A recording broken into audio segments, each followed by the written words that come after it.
प्रश्न। सद्गुरु, अपनी इच्छा पूरी करने के लिए मुझे कभी कभी नियम तोड़ने पड़ते हैं, लेकिन अगर मेरे माता पिता और प्रियजनों को इससे अपमान मिले तो मैं ऐसा नहीं करना चाहती। मैं जानना चाहती हूँ कि कैसे मैं एक आज्ञाकारी पुत्री बनी रहकर भी एक ऐसी स्वतंत्र महिला की तरह रहूं जो अपना जीवन अपनी इच्छा के अनुसार जीती है। सद्गुरु कहते हैं, आप ये कह रही है कि मैं वो करना चाहती हूं जो मैं चाहती हूं, और वो मैं सबकी खुशी सबकी इच्छा के साथ करना चाहती हूं, और मैं इसके लिए कोई तकलीफ नहीं उठाना चाहती। लेकिन जीवन ऐसे नहीं चलता। हम जब वो करते हैं जो हम वास्तव में करना चाहते हैं तो उसकी एक कीमत चुकानी पड़ती है। ये जीवन का क्रम है, नियम है।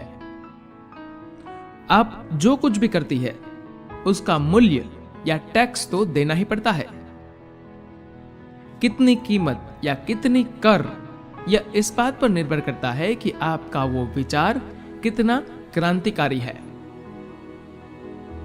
सबसे पहले माता पिता को राजी करना चाहिए।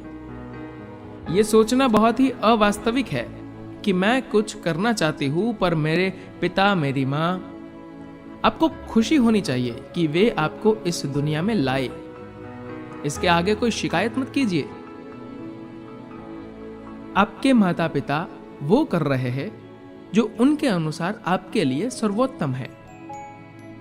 अगर आपको लगता है कि आप उनसे बेहतर जानते हैं तो पहला काम जो आपको करना चाहिए वो उन्हें राजी करना। लेकिन मान लीजिए कि वे उस बात को नहीं समझ रहे जो आप कह रही है, तो फिर वे राजी नहीं होंगे।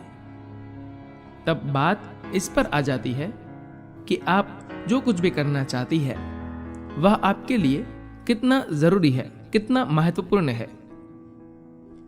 क्या यह इतना जरूरी है कि उनकी खींची रेखाओं को लांघा जा सकता है? अगर आपका निर्णय यह है कि वो जबरदस्त जरूरी है और आप हर हाल में वो करना चाहती है, चाहे इसकी कीमत कुछ भी हो, तो फिर कीजिए। लेकिन इसकी कीमत तो आपको चुकानी ही होगी। अगर आपको लगता है कि आप वो करें जो आप करना चाहती है पर उसकी कोई कीमत चुकानी पड़े, तो जीवन में ऐसा कहीं नहीं होता, न यहां न कहीं और। धन्यवाद।